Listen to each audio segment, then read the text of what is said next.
기도합니다. 아멘. 우리나라에서 전 세계에서 하나밖에 없는 시온 찬양대, 오늘 굉장히 엄청난 찬양을 해서 대단히 감사를 드리고 하나님이 기뻐하시리라고 믿습니다. 대단히 감사합니다. 근본 휴가 기간 중에 여기저기 갈 곳을 정하며 승용차 운전을 제 아내와 같이 하게 되었습니다. 서로 길을 정하여 함께 운행할 때에 큰 도움을 받습니다. 특히 고속도로를 타게 되면 안전 속도를 높여야 운전 속도를 높여야 하는데 주행 방향도 순간순간 제대로 선택해야 하기 때문에 협력하여 운행하면 서로 좋습니다. 단 주의사항은 싸우지만 말고, 이 고속도로에 가게 되면 지방도 국도와는 달리 피곤해서 졸리면 참 위험합니다. 또 졸면 안 되죠. 그래서 곳곳마다 순간순간 한두 시간 거리로 졸음 쉼터가 있습니다. 이 쉼터가 가까워지면 교통 표지판에 이러한 글이 안내되어 있습니다. 졸음 쉼터 전방 몇 미터. 졸리면 제발 쉬어가세요. 제발이란 말이 들어가 있습니다.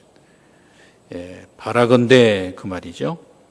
또는 이러한 안내 표지되어 있습니다. 깜빡 졸음 100% 사망. 그러니 여러분, 또 여름철에 고속도로를 탈 경우에는 졸리지 않도록, 또 졸리면 쉬어가는 예방 휴식이 중요할 것입니다. 이와 같이 도로교통관리청에서 제일 신경 쓰고 있는 부분이 바로 졸음입니다. 충분한 휴식으로 졸음을 떨쳐버리면서 우리는 사고를 예방하는 것이 중요하겠죠. 운전하면서 생각을 하게 됐습니다. 내 인생도 운전이다. 운전을 하며 살아가는 것과 같다는 사실입니다. 지금까지 인생의 운전을 우리는 저마다 해왔죠. 현재와 앞으로도 이 땅에 사는 동안 인생 운행이 계속될 터인데 어떻게 할 것인가 하는 문제입니다. 그렇다면 우리 모든 사람들의 인생의 길을 총지휘하시고 이끄시는 하나님은 어떻게 운전하실까? 하나님의 세상을 어떻게 운행하실까? 이러한 질문까지 가게 됩니다. 우리들의 인생 전체, 인류 모든 역사를 운행하시는 하나님을 바라보면서 창세기 1장 1, 2절을 찾아보게 되었습니다. 오늘 본문 말씀은 창조주 여호와 하나님께서 인간을 만드시고 인생의 길을 여시기 전 장면입니다. 그리고 그 하나님께서 인간에게 주시려고 온 우주와 자연을 만드시기 전 태초의 하나님의 활동이십니다. 온 세상과 인간이 창조되기 전 그 처음 시간에 창조주 여호와 하나님께서 활동하신 운행의 장면입니다. 그때의 땅은 혼돈하고 공허하며 흑암이 깊음 위에 있었다고 했습니다. 여기서 혼돈이라는 말은 땅이 황폐가 되어 있고 쓸쓸하고 가치가 없고 쓸모없는 상태를 가리킵니다. 모든 것이 형태가 없어요. 다시 말하면 생명이 없었다는 말입니다. 거기에다가 땅은 공허하다고 했습니다. 모든 것이 모호하고 불분명했다는 겁니다. 그런가 하면 어둠이 가득 차 고요만이 깔려 있는 모습을 가리키고 있습니다. 그 어두움은 깊고 깊어서 본문에는 흑암이 끊임없이 깊은 상태라고 했습니다. 그러니 완전히 생명은 없는 거예요. 자, 그런 상황에서 하나님의 영이 수면 위에 운행을 하신다는 이 표현은, 그렇기 때문에 생명의 근원은 창조주 여호와 하나님뿐이라는 뜻입니다. 모든 사람들이 도달해야 될 그 말씀입니다. 생명의 근원은 하나님뿐이다는. 이 세상 모든 움직임의 시작과 활동의 출발은 여호와 하나님이시라는 말입니다. 본문에 의하면 그 하나님의 영 성령께서 그 모든 생명을 시작케 하는 창조 활동에 함께 하신 것으로 나타납니다. 이 여호와 하나님께서 처음 시간 아담과 하와를 흙으로 지으시고 거기에 생명을 주셔서 인생길을 가게 하신 것입니다. 그런 의미에서 우리 인생의 길을 우리가 날마다 거리에 나오면서 운전을 하면서 돌아다니면서 기억하고 또 기억해야 될 것은 내 생명의 우리 생명의 주인이시고 모든 활동의 주체이신 여호와 하나님인 것입니다. 이 하나님을 늘 기억하면서 우리는 인생의 길을 가야 하고 여러 길을 가야 하는 것입니다. 다시 말하면 그 여호와 하나님께 인생의 운행 전체가 달려있다는 뜻입니다. 우리들의 인생의 운행과 이 운전의 전체가 하나님께 달려있다는 사실. 이렇게 우리들의 인간의 생명의 근원이신 여호와 하나님이 공허하고 혼돈된 상태의 땅을 바라보시면서 운행하시는 하나님의 모습이 주는 영적 메시지를 이 시간 함께 나누고자 합니다.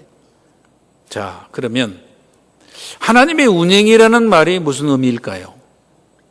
이 운행이라는 단어의 뜻은 알을 품다 이렇게 되었어요. 알을 품다. 어미새가 새 생명 탄생을 열망하고 기대하면서 하루하루 시간 그 알을 보근하고 소중하게 감싸 안는 모습을 가리킵니다. 여러분 그렇습니다. 여호와 하나님께서는 알을 소중히 감싸 안으면서 새 생명을 품고 있는 것처럼 온 우주와 특히 인간의 생명을 위해서 깊은 관심으로 소중하게 돌보신다는 말씀입니다. 이와 같은 운행의 의미를 한 세 가지로 다시 구분하면서 좀 더 설명을 드립니다. 첫째, 여호와 하나님은 생명의 창조자요 주인으로서 모든 생명을 존귀하게 여기고 대하심을 볼 수가 있습니다. 왜요? 하나님이 지으셨으니까. 하나님이 있게 하셨으니까. 자, 본문 말씀에서 이미 암시 받았듯이 하나님께서 자기 형상대로 지음받을 인간이 살아가기 위해서 필요한 모든 많은 것을 하나님께서 깊이 생각하시면서 다니셨다는 말입니다. 온 세계를 만드시기 전의 모습은 사람 살 곳이 아니었습니다. 혼돈뿐이고요. 아무것도 아니었습니다. 인간의 살 곳이 아니었습니다. 공허 그대로였습니다. 질서도 없었습니다. 무질서한 혼란된 상태는. 만약에 우리 길거리가 이렇게 혼돈하고 무질서하면 어떻게 살아갑니까? 자동차도 못 나갈 것이고 우리 다닐 수도 없고요. 이거 완전히 그냥 묶여있는 감옥 신세 아니겠어요? 이 태초에 바로 그러한 무질서한 혼란된 상태였습니다. 그 모습을 바라본 하나님 마음이 어떠하셨을까요? 생명의 근원 되시는 앞으로 인간을 만드셔서 하나님이 교제하면서 가지도록 인간, 하나님이 그토록 소망했던 그 인간의 거처가 아니라는 말입니다. 그러니 우리들은 질서 있는 세계가 우리들에게 필요한 거예요. 무질서하고 혼란되고 정신적으로, 육체적으로, 사회적으로, 공동체적으로 혼란스러운 우리가 못 삽니다. 하나님이 태초에 이 세상을 만드신 그 마음은 바로 그겁니다. 그래서 품고 계셨던, 다니셨던 그 하나님의 그 마음을 다시 설명하면은 암탉이 알을 품고 새 생명 병아리 탄생을 열망하면서 수고하신 이 사랑과 자비로 세상을 시작을 하신 것입니다.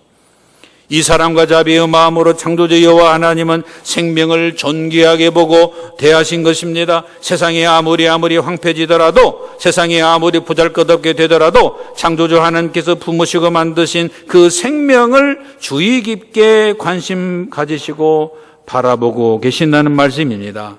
이 귀한 생명 인간을 위해서 하나님은 혼돈된 땅과 공허한 우주를 버리지 아니하시고 이제 질서 있게 하나씩 만들어 가시는 것입니다. 여러분 그렇습니다. 생명을 귀하게 보시고 무엇이든지 누구든지 가치를 두시고 살피시는 것이 이 세상을 운영하시고 움직이시는 하나님의 운행길입니다. 그런 의미에서 여러분, 우리들의 인간들의 생명은 모두가 귀하고 귀합니다. 왜요? 하나님이 관심 기울이시는 생명이기 때문에. 그래서 우리는 나도 너도 다 귀중한 것입니다. 따라합니다. 우리는 모두 귀하고 귀하다. 그런 마음을 가지고 여러분 운전하시고 길을 나서시고 오며 가며 생활하시기 바랍니다. 길거리에서 우리는 인생의 길에서 그냥 함부로 마구 살아가는 것은 그건 하나님의 마음도 아니고 하나님이 바라시는 생명도 아닙니다. 우리 모두가 다 하나님이 가치를 두고 우리를 귀하게 여기십니다. 우리 인생을 가는 동안 만나는 사람 모두가 이 하나님의 품 안에 감싸여 있는 생명입니다. 따라서 우리들의 인생 여정길에 귀하게 보고 존중하는 그 마음을 가지고 여름철에 여기저기 다니시기를 바랍니다. 특히 사람이 조심할 것은 자신이 무엇인가 가지고 있다고 생각이 될 때입니다. 상대가 나보다 가진 것 없어 보일 때입니다. 그때 모든 사람들은 업신여기가 쉽습니다. 그러지 않아야 됩니다. 멸시하고 무시하기가 쉽습니다. 그러지 않아야 됩니다. 내가 가지고 있는 것에 대해서 우쭐거릴 것 없어요. 순식간 나에게 있는 것이 다 온데간데 없이 사라질 수 있기 때문입니다. 여러분, 나에게 있는 것이 얼마나 되기에 그것을 대단하게 봅니까? 사람들이 제각기 가지고 있는 것, 여러분 순간 물거품이 되고 맙니다. 안개와 같이 사라지기도 합니다. 그렇기 때문에 우리 사람 앞에 의시될 필요도 없고 하나님 앞에 내세울 것도 없습니다. 그런 뜻에서 사람이 얻은 소유를 가지고 함부로 인생의 길에서 우리의 운행길에서 우리들의 마음이 높아져서는 안 되는 것입니다. 기독교인일수록 더 그렇습니다. 하나님의 백성일수록 인생 여정길에 지킬 기본적인 마음의 자세를 이 하나님의 운행길에서 봐야 되는 것입니다. 사람의 인생 여정길에 그러므로 중요한 것은 생명의 창조자 하나님 앞에 있는 한 사람으로서 다른 한 생명의 그 자체를 귀하게 보시면서 생명 주신 그 하나님 앞에 감사하고 서로 받은 생명을 가지고 서로 귀히 여기면서 존중히 여기면서 살아가는 이 사회를 만들어 가시기를 축원합니다. 그렇게 될 때에 주님의 백성들을 통해서 평안하고 행복한 이 사회와 나라가 되는 것입니다. 둘째로, 하나님의 운행에서 기억하고 살아가야 할 것은 하나님께서 사람의 생명을 그토록 관심을 가지시고 항상 포근히 돌보아 주시는 것입니다. 돌보아 주시는 사실. 이게 하나님 운행길에서 우리가 늘 보면서 감사할 수밖에 없는 거예요. 자, 하나님의 돌보시는 운행은 그냥 쓱 대충 훑어보는 그런 정도가 아닙니다. 요즘 사람들이 대충 훑어보다가는 내가 중요한 것을 보는데도 무엇이 중요한지를 내가 인식 못하게 되면 그거 아무것도 아닙니다. 그러나 하나님은 깊은 관심을 가지신 하나님이시기 때문에 인간을 바라볼 때 하나님은 세밀한 부분 그리고 전체를 보살피시는 모습을 볼 수가 있습니다. 그 하나님의 돌보아 주심은 눈에 보이는 부분만 겉으로 스쳐 지나가는 정도가 아닙니다. 하나님의 운행은 지나가시더라도 속속들이 마음의 저변 바닥까지 다 찾아 살피십니다. 인간으로서 하나님이, 우리 예수님이 그렇잖아요. 길을 걸어가실 때도 병자들을 바라보시고 누가 어떤 상황인지를 다 알고 가시는 거예요. 속속들이 예수님 앞에 하나님이 다 드러나는 것입니다. 그건 왜 그럴까요? 하나님이 깊은 관심을 가지시고 우리들의 모든 것을 돌보아 주신다는 이 하나님의 눈앞에, 하나님 앞에 우리는 늘 서야 됩니다. 그래야 우리가 진정한 검사를 받는 것입니다. 하나님의 운행은 우리 모든 것 속속들이 이렇게 살피신 하나님이기 때문에 그것은 마치 어미새가 알을 품을 때 이리저리 굴리며 포근히 감싸하는 모습입니다. 소중하게 돌보시는 그 하나님의 사랑의 눈길입니다. 그러므로 그렇습니다. 우리 하나님의 운행은 그런 자상한 돌보아 주심인 것입니다. 자상하게 돌보시는, 내가 미처 알 수도 없는, 우리는 한꺼번에 360도를 다 바라보지 못한, 누가 바라봐주면 더 좋고요. 그럼 우리가 못 보는 부분까지 하나님이 세밀하게 돌봐주시는 그런 자상한 주님의 돌보심이 우리들에게 필요한 것입니다. 공동번역에 보면 이 하나님의 이러한 자상한 돌보심에 운행하는 그 모습을 이렇게 번역해 놨습니다. 거기에 보면 세상을 휘 돌고 계신다. 이 휘 돌고 계시다는, 이 휘라고 하는 것은 그 곁에서 어디 떠나지 않고서 감돌며 느껴가면서 살펴가면서 가시는, 하나님이 그렇게 세상을 운행해 가고 가십니다. 우리는 그냥 길을 걸어갈 때도 내 관심 사항만, 내 아는 사항만, 내 느낌 사항만 알고 가지만은 하나님은 한번 길을 걸어가시면, 예수님이 길을 걸어가시면 그 모든 세상을 다 알고 다 찾아서 살피시면서 가시는 그 하나님, 휘 돌고 가신다. 참 이런 하나님 우리가 믿고 삽니다. 그 하나님 때문에 우리가 오늘 있는 것입니다. 표준 세번역에는 하나님의 돌보시는 운행을 물 위에서 움직이시.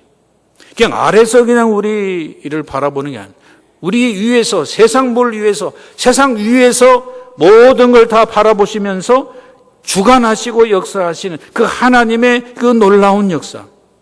그렇기 때문에 우리들의 생명과 우리들의 인생은 하나님의 테이블 앞에 늘 놓여 있는 것입니다. 여러분, 우리 인생은 그렇습니다. 하나님에게서 숨길 수도 없고 또 하나님의 눈에 보여져야 내가 모르는 것을 알게 되어지면서 나의 인생의 모든 것을 해결해 가시는 그 하나님의 테이블 위에 우리들의 인생과 생명과 신앙에 늘 놓여 있기를 바랍니다. 그래야 우리가 삽니다. 그저 사탄의 테이블이나 세상의 테이블, 세상의 그러한 이 땅바닥에 우리의 인생이 그렇게 버려져서는 안 되는 거예요. 이 하나님의 돌보시는 운행은 양된 우리들을 보살피시는 목자 여호와 하나님의 모습을 연상케 합니다. 여러분, 양은 목자의 돌보심이 없이는 단순 한순간도 살 수가 없지요. 양이 되는 우리 인간들은요, 첫 번째도 목자신 여호와 하나님이요, 두 번째도 목자신 여호와 하나님이요, 세 번째, 네 번째 수없이 반복이 되어도 하나님의 돌보심이 항상 영원히 우리 곁에 있어야 할 줄로 압니다. 그 하나님의 돌보심이 이게 우리들의 살아가는 생명의 운행길인 것입니다. 성도 여러분, 우리의 인생길에서 하나님께서 돌봐주심이 늘 있었기에 오늘 우리가 여기 있는 줄로 믿고 감사하시길 바랍니다. 찬송가 390장에 보면 예수가 그늘이시니 늘 우리를 데리고 다니시면서 행동하시면서 이루어 가시는 하나님 앞에 주님은 날 항상 돌보시는 분이십니다. 하나님 감사합니다 하는 찬양인데 390장 1절만 같이 헌신하는 마음으로 같이 부르겠습니다. 390장 예수가 그늘이시니 즐겁고 평안하구나. 우리들의 진정한 즐거움과 평안은 예수님 우리를 거느려 주시고 데리고 다니시면서 우리 삶 모든 것을 아시고 역사하시는 그 하나님 때문에 여기까지 살아온 것을 감사하면서 고백하시기 바랍니다.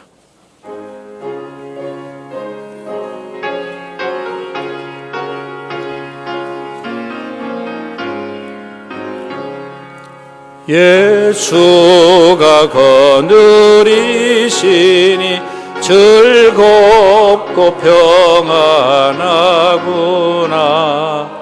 주야의 자고 깨는 것 예수가 거느리시네.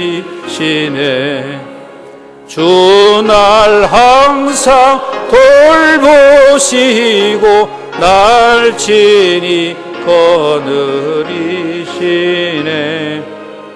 주 날 항상 돌보시고 날 친히 후렴 주 날 항상 돌보시고 주 날 항상 돌보시고 날 친히 거느리시네. 주 날 항상 돌보시고 날 친히 거느리시네. 할렐루야. 하나님이 우리를 데려다니시는 운행길은 하나님의 이 돌보심이 늘 항상 있어서 그 하나님 안에서 살면 우리는 염려 없습니다. 그래서 우리 세상을 이기는 것은 늘 주님 안에서 거하는 우리 모두가 될 줄로 믿습니다. 셋째로 하나님의 운행에서 깨닫게 되는 교훈은 땅과 세상과 사람이 아무리 혼돈스럽고 죄로 인해서 황폐해지고 또 어둡더라도 우리 여호와 하나님은 우리를 버리지 아니하시고 포기하지 않고 우리를 향해서 꿈을 꾸시는 우리들의 영원한 희망이시라는 점입니다. 어떤 신문에 보니까 꿈을 꾸는 어떤 기업인데 꿈을 꾸어야 꿈을 크게 만들 수 있지 않느냐, 그러한 광고를 봤습니다. 맞습니다. 꿈을 꾸어야 꿈이 많아지는 거예요. 해야 할 일들이 많아진. 꿈도 안 꾸면은 어떻게 꿈을 더 많이 간직할 수가 있겠어요? 하나님은 우리를 향해서 어찌 보면 꿈을 꿀 수도 없는 공허와 혼돈과 어둡고 황폐한 우리들의 모습일 수가 있습니다. 네, 하나님은 그 모습 앞에 그래도 하나님은 꿈을 꾸면서 꿈을 크게 하며 우리들의 모든 것을 아름답게 이루어 가시는 희망의 하나님이시라는 점을 이 하나님 운행길에서 여러분 보시길 바랍니다. 여러분, 우리가 사는 세상은 점점 더 혼란스럽고 혼돈스러워져 간다고 생각하지 않으십니까? 이념가치보다는 감정과 느낌에 예민해지면서요, 기분 좋으면 그것이 선이고 윤리기준이 자기중심이 되어가는 세대 아닙니까? 사람이 많이 모인 곳에 가게 되면 그 발자국과 자체가 순간 어지러워집니다. 사람이 없는 곳에 가면 깨끗합니다. 그 왜 그럴까요? 그래서는 안 될 것인데 말이에요. 종교신앙과 종교사상마저 혼합되어 가고 있는 시대 아닙니까? 지난날 세워놓은 진리의 탑이 점점 무너지며 나도 그 진리를 포기해버려야 그것이 정상처럼 느껴지는 현대 사회가 되어가고 있지 않습니까? 참 이상한 세대가 자꾸 나타납니다. 비정상을 정상으로 보자는 거예요. 그렇기 때문에 정상인 사람이 야, 이거 내가 이상하다. 진리를 포기해야 내가 정상처럼 살아가는 거. 혼돈이 되고 혼란스러워지는 이 세상 앞에 하나님께서는 정신 바짝 차려야 됩니다. 정신 바짝 차려야 돼요. 무엇이 희망인지 무엇이 절망인지를 이거 판단 못하고 살아간다면 이게 어떻게 되겠냐요. 특별히 하나님의 백성들이 정말 정신을 바짝 차리고 하나님을 바라보면서 오늘 하나님의 운행길에 다시 한번 우리 자신을 바로 놓아야 될 줄로 믿습니다. 이런 현실 앞에서도 지금까지 여전히 꿋꿋이 변함없는 진리의 외침이 있습니다. 그 외침은 바로 하나님의 말씀 성경입니다. 세상의 외침과 세상의 모든 것들은 그저 비정상을 가지고 살아가지만 설사 사람이 힘이 없어서 정상에서 비정상으로 가버리면서 외칠 사람이 없다 할지라도 그러나 하나님은 성경을 통해서 계속해서 세상을 향하여 외치고 외치십니다. 왜요? 우리를 포기하지 않기 때문에, 우리를 버리지 않기 때문에 그렇습니다. 의연히 외쳐지고 있는 하나님의 말씀, 세상에 그 어떤 악이 강하다 할지라도 하나님의 말씀은 계속 외쳐지고 있습니다. 그 하나님의 말씀 앞에 우리가 모인 곳입니다. 바로 우리 성도들은 이러한 사실을 잊어버려서는 안 될 것입니다. 세상과 사람은 우리를 버리고 혼란으로 이끌어 황폐한 세상과 인간을 만들더라도 진리의 주체여 주인이신 여호와 하나님은 성도된 우리들을 포기하지 않으면서 나가는 바로 이것이 창조자 하나님의 운행길을 우리가 그 곁에서 느끼고 같이 행동하게 되는 것입니다. 그래서 늘 우리는 하나님의 운행 속에서 있어야 돼요. 홀리 바이블 영어 성경에 보니까 이 하나님의 그 운행을 이렇게 기록하고 있습니다. 영어를 써서 미안합니다. The Spirit of God, 하나님의 영은 was hovering over the waters. 이 hover over라고 하는 것은 곁에서 맴돌고 계신다. 곁에서 맴돌고 지금 땅이 혼돈하고 기풍 위에 있는 그것을 사람 같으면 아이고 무질서하고 혼돈스럽고 뭐 감당할 능력도 안 되고 이거 창피스럽고 또 힘이 없어서 도망갈지 몰라도 하나님은 공허하고 혼돈된 이 세상이랄지라도 무가치 가치가 없는 그런 사람일지라도 하나님은 우리들을 곁에 계셔서 맴돌고 계시면서 어떻게 하면 우리들의 생명을 구원하실까라고 하는 떠나지 아니하시는 버리지 않으시는 포기하지 않으신다는 말입니다. 그 말은 뭡니까? 우리에게 희망을 또 거신다는 건 아니겠어요? 우리들에게 희망을 거신다. 이런 좋은 하나님 믿고 삽니다. 아멘. 이런 좋은 하나님 믿고 삽니다. 부족해도 하나님은 또 희망을 우리들에게 걸고 계신다는 것입니다.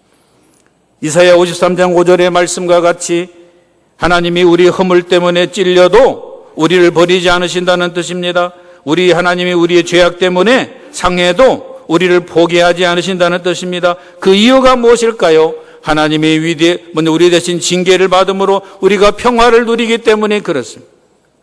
하나님이 우리 대신 채찍을 맞음으로 우리는 나음을 받았기 때문입니다. 하나님은 부서지더라도 우리를 세워가시는 평화를 주시는 생명을 주시는 우리를 낫게 하시는 그것 바라보면서 하나님이 자기가 무너진다 할지라도 쓰러지고 엎어진다 할지라도 하나님 우리들의 그 모습 바라보시면서 희망을 거신답니다. 아멘. 너무너무 감사한 것입니다. 따라서 우리의 참 희망과 소망은 우리를 버리지 않으시고 포기하지 않으시는 여호와 하나님이신 줄로 믿습니다. 세상은 우리를 내버린다 할지라도 우리는 서로 우리를 버린다 할지라도 하나님은 우리를 버리지 아니하시는 그 희망의 하나님, 그 희망이야말로 우리는 세상 길을 운행하면서 승리해야 되는 하나님의 길이고 우리의 갈 길인 줄로 믿습니다. 여러분, 세상의 혼돈 앞에 사람들의 그 공허한 모습 앞에 성도들은 혼란스러워하지 마십시다. 절망하지 마십시다. 그 이유는 하나님 우리를 귀하게 보시고 여전히 돌보시는 그 하나님이 우리의 희망이기 때문에 그렇습니다. 그러므로 절대 희망을 버리지 말고 포기하지 않기를 바랍니다. 이야기 하나 하고 마치겠습니다. 이야기가 아니죠. 실제 이야기입니다. 1964년 종신형을 선고받고 로벤슨 감옥으로 투옥된 사람이 있었습니다. 일부 때도 말씀드렸습니다. 종신형이라고 하니까 제가 무슨 형벌을 주는 것가 생각이 나는데 그렇지 않습니다. 영원히 형벌 받는다는 말이에요. 이래서 이제 감옥으로 투옥된 사람이 있었습니다. 근데 감옥에 가니까 너무 공간이 좁아가지고서 다리 뻗을 수도 없는 그 정도로 좁았습니다. 그런데 뭐 하나 툭 던져주는 거 보니까 변기인데 이 변기가 찌그러진 양동이 하나였습니다. 그러니까 그 감방 구석에서 그런 가운데서 살라고 하는 말이 뭡니까? 인간 대접을 안 하겠다는 거예요. 그러니까 뭐 동물로 막 살아가는 거예요. 아이고, 한번 상상해 보십시오. 그가 감옥에 끌려간 후에 그의 아내와 자녀들은 살던 집을 빼앗기고 흑인들이 모여 사는 변두리 땅으로 쫓겨났어요. 감옥살이 4년째 되던 애 어머니께 돌아가셨습니다. 그 이듬해 큰아들이 교통사고를 당해서 세상을 떠났다는 소식만 들었을 뿐입니다. 감옥살이 14년 되던 해에 큰딸이 결혼해서 면회를 왔습니다. 큰딸이 말했습니다. 아버지, 제 아이가 이름이 필요한데 이름을 좀 하나 지어주세요. 아버지는 말없이 뗏물이 찌들은 윗주머니에서 구겨진 종이 조각 하나를 꺼내어 딸에게 주었대요. 딸이 그 종이 조각에 있는 글자를 보는 순간 펑펑 눈물을 쏟기 시작을 했대요. 무슨 글자일까요? 딸을 울게 한 글자가 뭘까요? 희망이라는 단어예요. 희망을 가져라. 왜 그런 말을 했을까요? 자기의 삶이, 이 감옥에 들어간 사람의 삶이 희망을 간직하고 있었기 때문에 그렇습니다. 그 후 13년간 옥소리를 다 하고 마침내 풀려났습니다. 1964년부터 1990년대까지 무려 27년간 감옥살이를 했습니다. 그는 남아프리카 공화국 흑백 분리 정책을 철폐하고 그 남아프리카 공화국 최초의 흑인 대통령이 된 사람.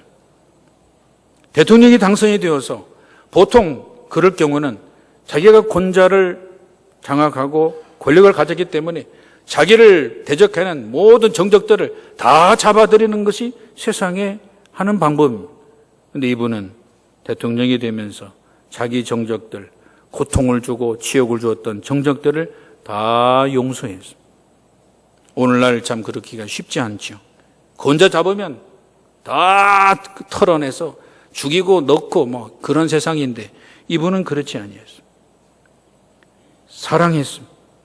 그래서 인간의 높은 인격을 사람들에게 존경하는 높은 인격을 보여주었어요. 그래서 존경을 받았어요. 그는 어떻게 이러한 힘을 가졌을까요? 좁은 감방에서 27년을 하루도 빠지지 아니하고 하나님 앞에 기도했습니다. 말씀을 열었습니다. 말씀을 묵상했습니다. 몸을 위해서, 건강을 위해서 제자리에서 운동을 했다. 그가 95세를 일기로 세상을 떠났을 때 세계 언론은 인격의 품격을 높여주는 위대한 분이라고 하면서 존경을 금하지 않았다는 것입니다. 그 오랜 세월, 그 절망의 세월, 이렇게 놀라운 일들을 행했던 바로 그 사람이 여러분이 잘 아시는 기억해야 될 넬슨 만델라입니다. 넬슨 만델라. 그래서 어떤 분이 이런 말을 했습니다. 아니 그 감옥에서 어떻게 절망의 세월을 하는 동안 이렇게 놀라운 힘을 가지게 됐습니까? 물어보니 그는 이렇게 대답을 했다고 합니다. 나는 위대한 변화가 반드시 일어나리라고 하는 희망을 한순간도 포기한 적이 없습니다. 사람이 죽는 것은 힘 빠져서 죽을지 몰라도 희망이 보이지 않기 때문에 죽는 것이 더 불행한 것입니다. 자, 이런 말씀을 남겨놓았습니다. 여러분, 우리 인생길을 어떻게 가고 어떻게 운전해야 될까요? 희망의 힘으로 세상을 운행하게 될 적에 진정한 결과가 아름답게 될 줄로 믿습니다. 그 희망을 놓지 말라. 그 희망은 어디에 있을까요? 하나님에게 있습니다. 그래서 하나님을 믿는 거예요. 하나님이 땅에 오셔서 사람으로 나타나신 그 예수 그리스도를 마음에 모시면서 그 예수님이 가신 길을 같이 걸어갈 때 우리는 하나님의 운행길에 들어가게 되어지는 것입니다.